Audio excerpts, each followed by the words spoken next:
আজকে আমি আপনাদের সঙ্গে শেয়ার করব মাছের ঝোল।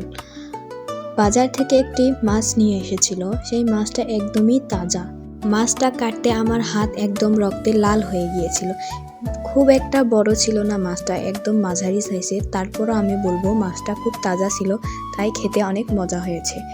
মাছটা কাটার সময় আমি ভেবেছিলাম হয়তো বা এখান থেকে ডিম বের হতে পারে, কিন্তু না, এখান থেকে তেল বের হয়েছে। তারপরেও মাছটা অনেক মজার হয়েছে। আমি এখানে পানিটা দিয়ে দিয়ে তেলগুলো দিয়ে দেবো। দেখেন কত বড় আর কত সুন্দর তেলটা। আমি আবার তেল খেতে পছন্দ করি না, মাছের তেল আমার খুব একটা পছন্দ নয়, কিন্তু ডিম হলে অনেক মজা হতো। তারপরেও আমি বলবো মাছটা অনেক স্বাদ হয়েছে। আমি এখানে মশলাটা দিয়েই মাছটা নামিয়ে নেব। আমি আবার মাছের ঝোল খেতে খুব পছন্দ করি, তাই আমি একটু মাছের ঝোলটা বেশি করেই রেখে দিয়েছি। আপনারা চাইলে আপনাদের মতো করে ঝোলটা রাখতে পারেন, কিন্তু মাছটা অনেক টেস্টি।